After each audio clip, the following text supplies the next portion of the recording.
On va en venir à cette étude randomisée dont je vous parlais tout à l'heure, une étude randomisée menée entre mai et novembre 2020 en France sur 86 000 personnes qui analyse la réticence, voire le refus des Français à se vacciner en général et contre la Covid. Donc je vous partage comme d'habitude le lien de l'étude qui est ici. Voilà, donc c'est la plus vaste étude qu'on ait sur le sujet récemment. Il y en a eu d'autres qui ont été menées dans d'autres pays, on y reviendra. Qu'est-ce que ça nous dit? Voilà, la première chose qui ressort de cette étude, c'est qu'il semblerait que les femmes soient davantage concernées, ce qui confirme mon impression, qui n'était qu'une impression jusqu'ici basée sur les pseudos des commentaires anti-vax que je me reçois quotidiennement, justement, pour les vidéos que j'ai faites sur Jean-Jacques Crèvecoeur et compagnie. Et alors, il y a deux questions qui étaient posées aux personnes sondées, qui avaient 18 ans et plus, qui étaient en France métropolitaine, et ils ont exclu à peu près 4000 personnes qui avaient contracté la Covid, en se disant, les gens qui ont chopé la Covid, ça peut influer sur leur réponse, donc on les prend pas. On prend que des gens qui ne l'ont jamais contracté. Et alors, les deux questions qui ont été posées, du coup, c'était 1. Êtes-vous très favorable, plutôt défavorable, ou même carrément opposé à la vaccination en général? Puisqu'on est le pays de Pasteur, l'étude le rappelle dans son introduction.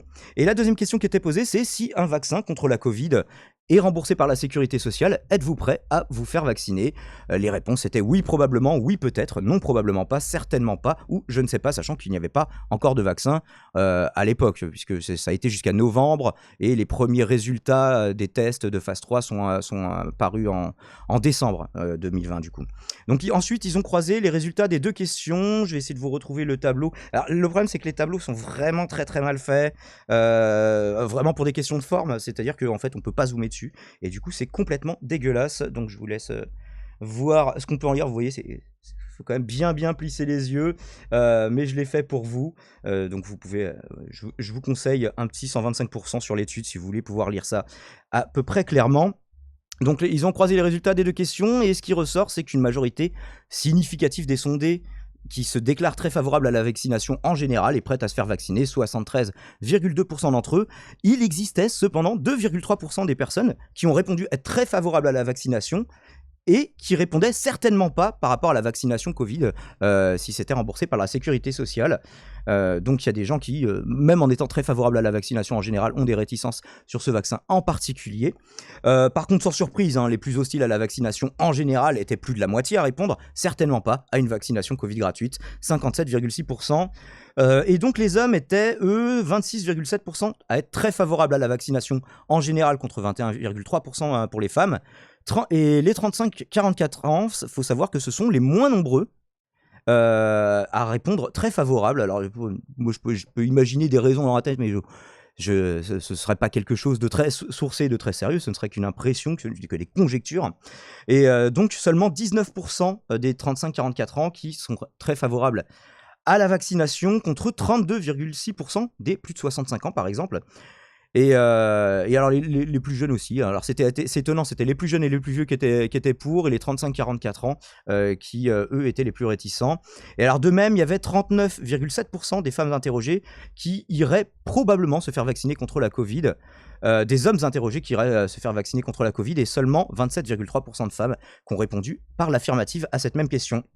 Donc 39,7 contre 27,3, c'est quand même un écart assez significatif. Le niveau de formation, lui aussi, le fait d'avoir un enfant, et surtout la défiance, comme on le disait tout à l'heure, vis-à-vis du gouvernement, semble également avoir une incidence sur la réponse des sondés. Donc l'étude conclut en discussion à une forte corrélation entre le refus du vaccin Covid et l'hostilité en général à la vaccination, mais met en lumière d'autres facteurs sociaux qui peuvent influer sur les résultats. La plus grande hostilité des femmes par rapport à la vaccination, c'est d'ailleurs vérifié dans des études conduites dans d'autres pays. L'étude cite notamment des travaux qui ont été faits au Royaume-Uni, aux États-Unis et en Chine. Donc merci du coup à Victoria. Oui, les tableaux, Victoria justement qui est là. Si tu l'ouvres en PDF, tu le vois correctement? Attends, j'ai pas essayé, on va peut-être... Ah oui, preview PDF, oui, c'est vrai que normalement, mieux vaut voir le réflexe, ou même le télécharger en PDF. Ah ouais, parce que là, la preview, c'est un petit peu pourri. Bah oui, téléchargez-le en PDF si vous voulez. Bah moi, j'ai plissé les yeux. Ne faites pas comme moi, et vous pouvez le télécharger, et ça vous l'ouvrira directement dans votre navigateur, comme la plupart des études. Donc une étude menée par Alexis Spire, Nathalie Bajos, je ne sais pas, et Lena Zilberzan. et donc qui a été menée, qui a été publiée là en 2021 et qui a été menée entre mai 2020 et novembre 2020. Qu'est-ce que vous en pensez? Est-ce que ça vous étonne? On parle beaucoup des antivax, mais jamais des anti-traitements bizarres. Mais en fait, les antivax, c'est en général, personne n'est anti-traitement en général. Si, il y a des gens qui sont anti-traitement en général, si, on en parle. Ce sont par exemple les gens en faveur de l'homéopathie, qui sont contre tous les traitements préconisés par la médecine moderne. Alors pas forcément d'ailleurs, il y a des gens qui sont pour l'homéopathie pour certaines choses, et dans ces cas-là, moi c'est un des seuls cas où j'ai envie de dire pourquoi pas l'homéopathie, par exemple pour les gens qui vont un peu facilement chez le médecin quand ils ont rien, si ça peut les rassurer qu'on leur prescrive quelque chose, pourquoi pas leur prescrire de l'homéopathie comme un placebo, tout simplement. Le placebo, la colline, c'est joli aussi. Dédicace à mon ancien bassiste Andreas pour cette blague. Mais les antitraitements, en fait, tu fais sûrement référence aux antitraitements par rapport à la Covid, les seuls antitraitements, les seuls traitements qu'on ait, outre le traitement symptomatique, c'est, je crois, c'est des corticoïdes dans certains cas graves qui peuvent aider. Mais c'est malheureusement tout, quoi. Évidemment, on a tout testé sur zinc, hydroxychloroquine, azithromycine, vitamine D, etc. Et il n'y a jamais rien eu de significatif. J'ai une playlist longue comme le bras sur le sujet. Est-ce que tu veux vraiment relancer ce sujet, SDF Proprio? Même si je sais que tu n'es pas d'accord avec moi. Et je ne sais pas si tu as regardé les travaux que j'ai faits sur le sujet. Et surtout les travaux que je relaye, puisque je ne suis pas un scientifique. Mais bon, j'essaie de faire un travail journaliste assez sourcé. J'ai la faiblesse de le penser, mais c'est à vous de vous faire votre avis et de me dire ce que vous en pensez. Dioclo qui nous rejoint, bonjour à tous. Un petit mot du Cantal, bonne émission à tous et à lundi. Et ben bonnes vacances à toi Dioclo. Le New Age est un porte-étendard de ses dérives, mais on en reparlera, je dois filer. Eh bien, à la prochaine. Jean-Jacques Crèvecoeur est cohérent dans la constance de son incohérence. Pourquoi pas? Merci pour ce petit paradoxe, Sébastien M. Est-ce que vous aviez entendu parler de cette étude, l'ours, The Philosophe, et est-ce que ces résultats vous surprennent? Ouais, je suis assez surpris parce que j'avais l'impression que c'est... Justement, je me disais c'était une impression parce que peut-être Jean-Jacques Crèvecoeur, il y a peut-être une majorité de femmes qui le suivent parce que c'est genre un vieux beau, tu vois, un peu beau gosse et tout, et que je voyais dans ces réunions beaucoup de femmes, mais je me disais pas que c'était représentatif du mouvement anti-vax en général. Disons que c'est pas forcément, ça se polarise quoi. Et ça peut avoir plusieurs raisons. Soit on est complètement contre, soit qu'on est complètement pour, alors que on peut avoir des réticences. Puis de toute façon, toi t'as du mal à en trouver un, donc il y a pas de quoi se presser ou foutre un flingue sur la tempe de n'importe qui. Si vous voulez une théorie du complot, moi j'en tiens une. Hein, c'est le vaccin, il existe depuis décembre, impossible de trouver des doses encore aujourd'hui quoi. Les gars, ça fait 6 mois. Qu'est-ce que vous branlez? C'est exprès pour te mettre des amendes, c'était sûr. Mais voilà, c'était sûr en fait. Voilà, mais c'était sûr en fait. Non, mais si leur but c'était de vacciner tout le monde de force, franchement, ils s'y prennent vraiment très très très très mal. Hein, c'est... Lol, non, je veux pas relancer le sujet, merci SDF. Mais je te mets quand même un petit point. Viens prendre ta chloroquine. Spécialement pour toi, je connais ton point de vue là-dessus.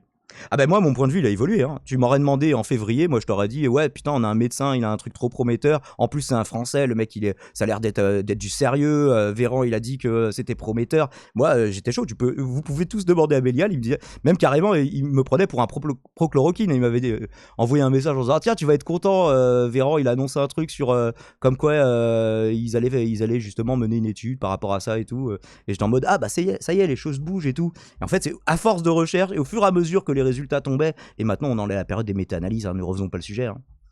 Donc bon, voilà, les traitements, on en a parlé, le vaccin, on continue d'en parler puisque justement, nous n'avons pas de traitement indiscutablement fiable.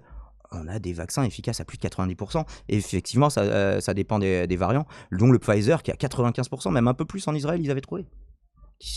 Je sais pas, vous avez des traitements par rapport à ça? Et je sais pas, mieux vaut prévenir que guérir, qu'en pensez-vous? Est-ce que cet adage vous semble toujours adapté? Forcément, les citations, des fois, c'est pas... Des fois, les citations, c'est des belles punchlines, mais qui n'ont pas forcément un fond de vérité très très pertinent. En l'occurrence, je trouve que celui-là, oui. C'est un complot, nous dit Sono, pour empêcher les gens de gauche de se faire vacciner, c'est la faute du RN. On peut bricoler des théories du complot comme ça, Sono, écoute, si tu veux. Et on soumettra ça à Psychodélique pour voir s'il en fait une vidéo. Je dois me rendre en Afrique en 2022, je m'arrête à Francfort. Dois-je avoir mon QR code vaccinal, tu sais? La plupart des destinations, je crois, en fait... ce que les gens appellent le passeport vaccinal, c'est pas forcément le vaccin. D'ailleurs, parce qu'ils ont conscience qu'en fait tout le monde n'arrive pas à se faire vacciner. La plupart du temps, et même en fait tout le temps, moi j'ai vérifié sur le site du gouvernement, un test PCR négatif de moins de 72 heures est suffisant pour la plupart des activités où tu as besoin soit d'avoir le vaccin, en tout cas la première dose, soit, mais ça c'est pour les grands rassemblements ou pour les voyages à l'étranger quoi. Daimon, tu connais Jean-Jacques Crèvecu? Oui, évidemment que je connais Jean-Jacques Crèvecu, il avait commenté sur la dernière vidéo, et du coup je suis abonné à sa chaîne et à son Twitter, je vais revoir voir lui, d'excellentes parodies de Jean-Jacques Crèvecu. Et du coup, Sinokers qui nous rejoint, Daimon, ça y est, ça commence à troller de la part de Sinokers. Bon voilà, petite étude à laquelle je vous renvoie, je vous la repartage une deuxième fois si vous souhaitez vous y référer, je vous mettrai ça dans la rediffusion. Merci YouTube d'avoir suivi cette vidéo, abonnez-vous, likez, commentez, clochez et faites des dons évidemment pour que l'on reste indépendant et que nous ne soyons pas soumis au laboratoire pharmaceutique comme certains aiment à le fantasmer. Ciao ciao.